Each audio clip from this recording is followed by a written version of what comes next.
La retraite des adolescents de la CMCI Côte d'Ivoire, dénommée la retraite béréenne, est un moment mis à part pour amener les enfants à méditer sur tous les enseignements afin d'en vérifier la véracité.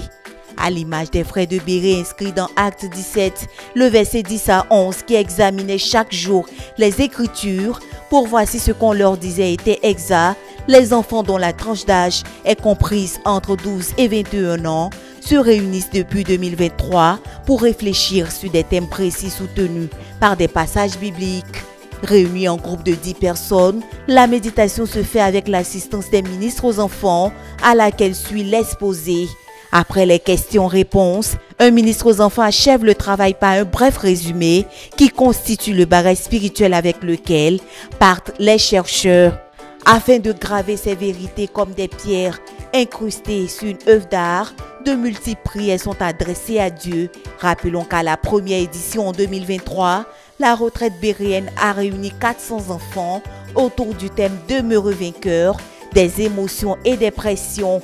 À la deuxième édition en 2024, c'était la nécessité de choisir et suivre les voies de Dieu que les voies du monde, autour duquel s'est tenue la retraite et a enregistré environ 300 enfants.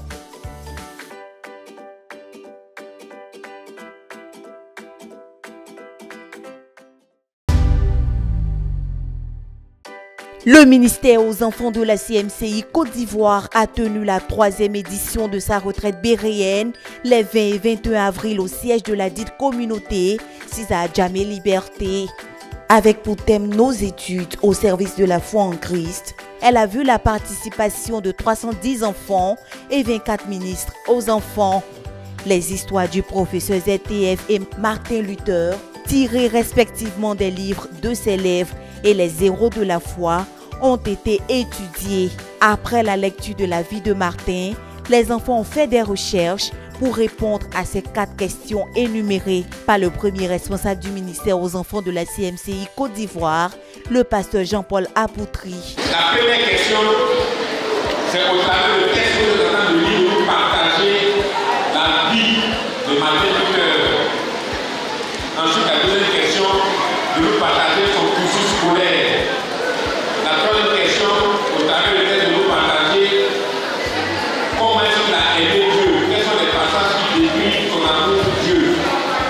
Et la quatrième question, qui n'est pas dans le texte, qui est un travail de réflexion, c'est de démontrer en quoi est-ce que ces études ont impacté sa recherche pour Dieu, pour qu'on contribue à approfondir sa recherche de Dieu. Martin Luther était une Bible misérable, le code identitaire pour garder le droit à plus tard, Martin a fait des études universitaires et a obtenu le cadre de bachelier en philosophie. Et à 21 ans, il a atteint le 2e grade académique, celui de docteur en philosophie. Il est maître d'un amour suprême, car les mots de son père et ses compagnons d'université furent horrifiés et accusés du fait qu'il embrasait la vie politique. Martin se disait, le salut de mon âme revenait sur tout autre pays. Les études de Martin Luther ont joué un rôle central dans sa compréhension de Dieu, en particulier à travers sa lecture approfondie de la Bible. Luther a étudié plusieurs langues, ce qui lui a permis de lire plus facilement la Bible en entier, sans passer par l'interprétation de l'Église catholique. Le rôle de ces études ont été un acquis et une compétence professionnelle de Martin Luther, lui ont permis d'écrire de nombreuses œuvres, dont la plus grande réussite a été la traduction de la Bible en allemand, sa langue maternelle, ainsi que de nombreux messages et sermons qu'il a prononcés avec éloquence devant des millions de personnes. À la suite de laquelle, le pasteur Apoutri a conclu en résumant l'essentiel du message contenu dans la vie de l'auteur. Il s'est mis à traduire la Bible qui était en hébreu et en latin. L'espace de 3 mois, il a traduit la Bible en allemand. Alléluia. Et ça s'est répandu dans toute l'Europe. C'est pour ça qu'est né le mouvement protestantiste. Les protestants, quand on dit protestants méthodistes, protestants baptistes, c'est à partir de Luther que c'est sorti. On dit que je sois sauvé, il faut prier dans ton aïe, il faut prier les saints, il faut prier dans Gabriel. Tout ça c'est faux. Alléluia. Pour être sauvé, il faut croire. Il faut décider de donner ta vie à Jésus. Il faut décider de marcher avec Jésus-Christ. Il faut décider d'abandonner le péché. Parlant du fondateur de la CMCI, la sœur Eve Yao, une aînée dans la foi, a dépeint le secret de l'excellence de l'auteur par son abandon absolu à Dieu. Ce que j'ai eu à communiquer aux enfants, c'était la nécessité de s'abandonner totalement et absolument à Christ pour pouvoir réussir dans ses études. Et c'était ça le secret du frère Zach. Il a dit qu'il avait fait un don absolu, un abandon absolu de sa vie. Et c'était là le secret de son excellence. L'objectif pour moi, c'était que les enfants comprennent qu'il était important pour eux, en tant que témoins de Christ, de toucher l'excellence de Christ, de refléter l'excellence de Christ au niveau académique. Et la deuxième chose que j'ai eu de l'aspect de la vie du frère Zach, c'était un homme qui rêvait. Un homme qui rêvait, un homme que Dieu a transformé les rêves. Un homme qui voulait gagner l'Afrique et dont Dieu a pris les rêves à l'instar de Paul et a fait de lui un grand homme qui est en train d'impacter et de bouleverser le monde. Voilà ce que j'ai voulu que les enfants retiennent, qu'il faut qu'ils aient des rêves et que Dieu se soucie de leurs rêves et que Dieu veut utiliser leurs rêves.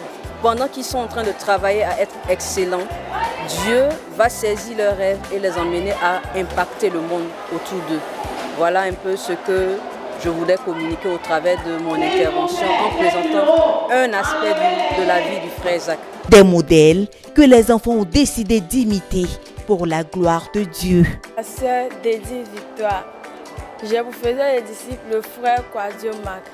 Ce que j'ai retenu du frère Zach, c'est que le frère Zach, il a donné son tout pour Jésus. Donc, moi aussi, je veux être, il est mon modèle, donc je veux l'imiter. Donc, je prends l'engagement d'être comme le frère Zach Tanifou. Je suis la sœur Kwasi Fidèle Aurélie, disciple de la sœur Sarah, de la localité d'Agnemont.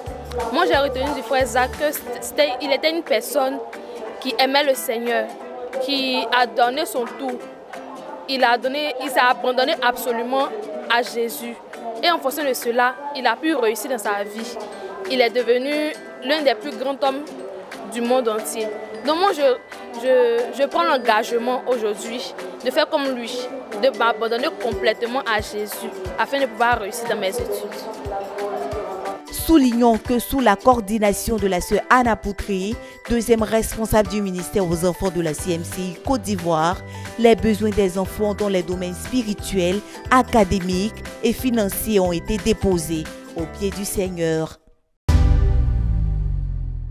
Cette troisième édition de la retraite béréenne de la CMCI Côte d'Ivoire a vu le partage d'expériences des sœurs Eve Yao, chef d'entreprise, et Marie Esdras Menia Samoa, chirurgien pédiatre, à l'effigie du thème de la troisième édition qui, rappelons-le, est nos études au service de la foi en Christ.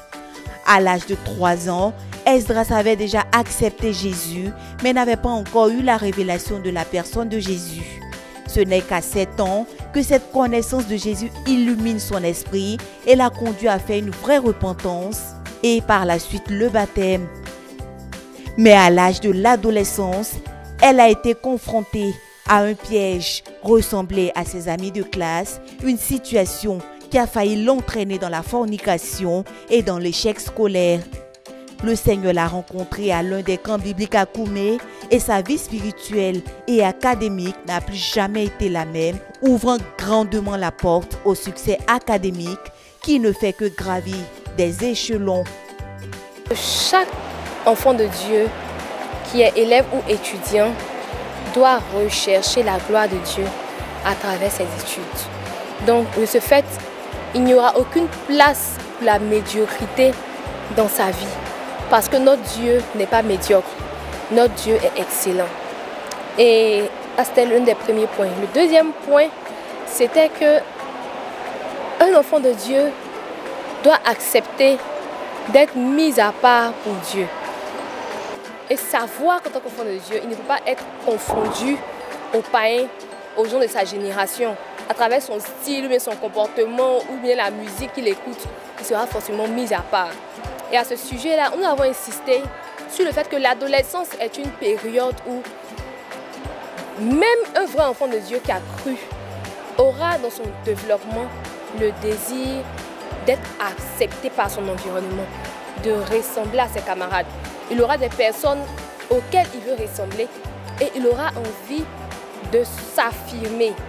Donc, dans cette période qui est l'adolescence, chaque jeune, chaque enfant de Dieu, chaque enfant doit savoir qu'il est dans une période où il y a des pièges.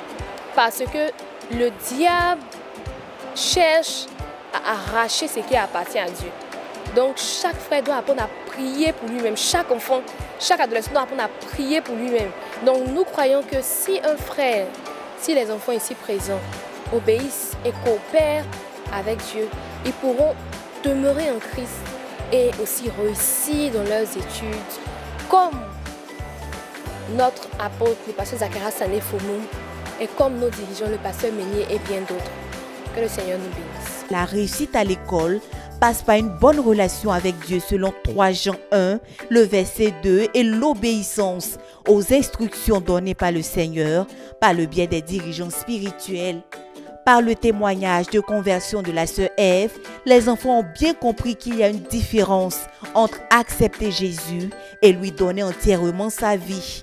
Selon elle, sa véritable rencontre avec Jésus a été le 13 novembre 2013. C'est à partir de ce jour qu'elle a décidé d'offrir son tout à Jésus.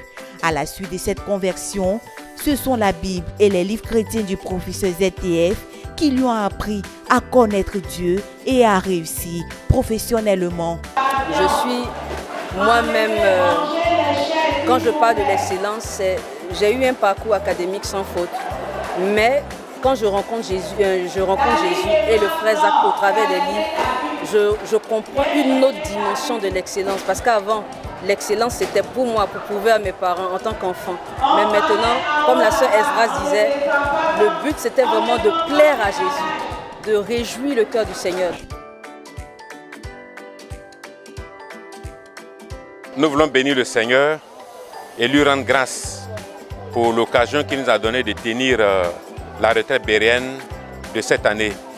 Effectivement, nous avions arrêté de rencontrer nos enfants afin d'échanger avec eux sur le fait de pouvoir travailler à mettre à disposition du Seigneur les études.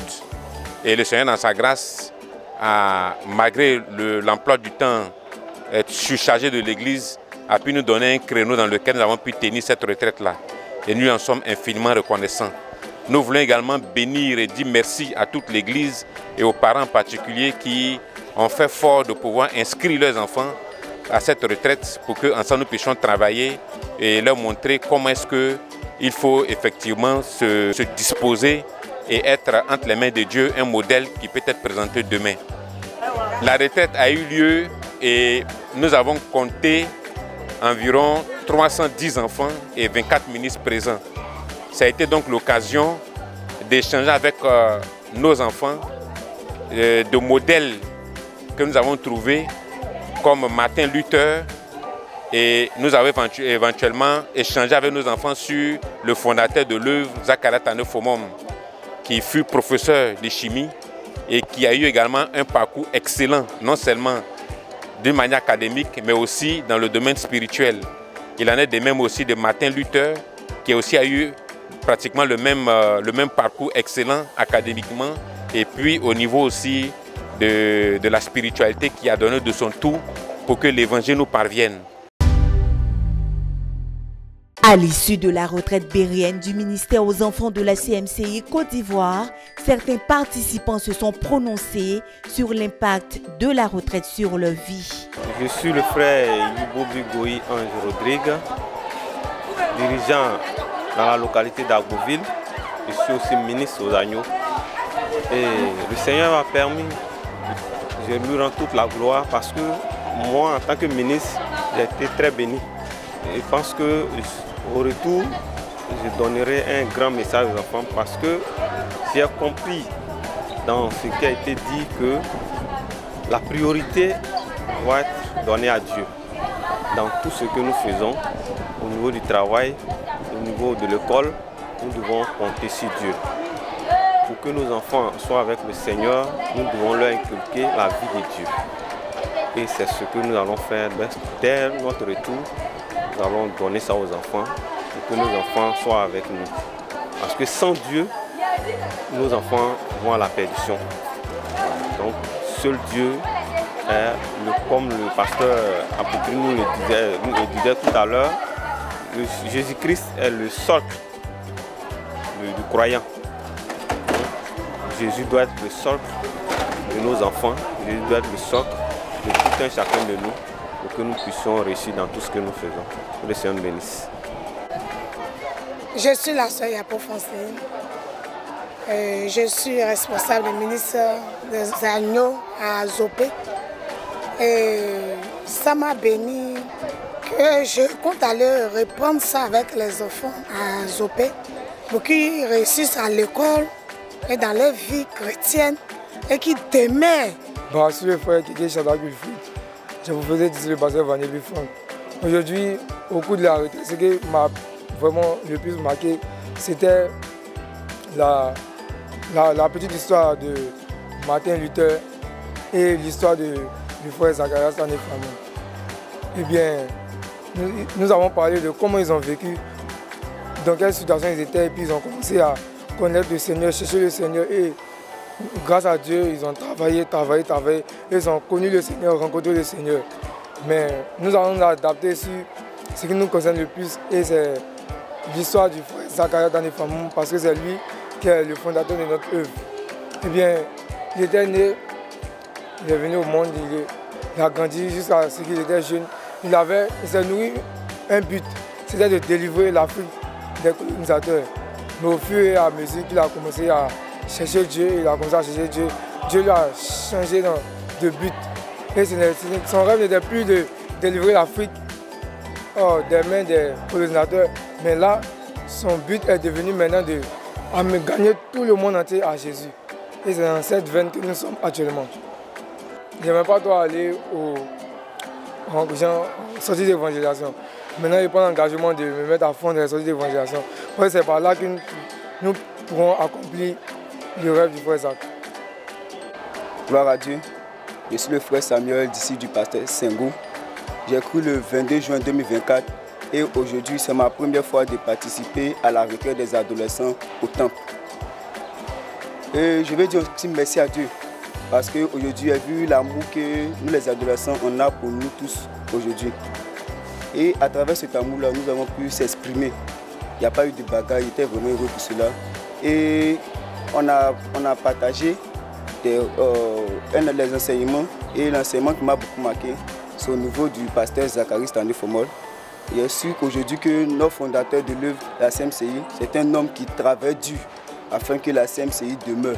Et Marie qu'il est décédé, Marie qu'il n'est plus avec nous, son travail dur qu'il a mené, ça demeure jusqu'à aujourd'hui. Donc c'est pour ça qu'aujourd'hui je suis vraiment heureux. Je me nomme Théo José Michel. Mon fils est d'ici sur la scène Solange. Son rêve était de vouloir délivrer l'Afrique de la colonisation.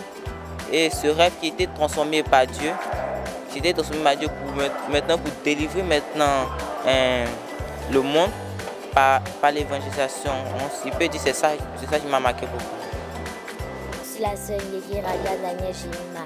Mon faiseur d'ici, c'est le pasteur Yombe. Ce que j'ai compris, c'est que quand Tata Ezra parlait du travail dur pour devenir, elle dit que quand elle devait devenir médecin, elle travaillait dur. Elle payait le prix, elle travaillait vraiment dur et elle priait. Elle dit avant, il y avait des matières qu'elle ne valait rien dedans.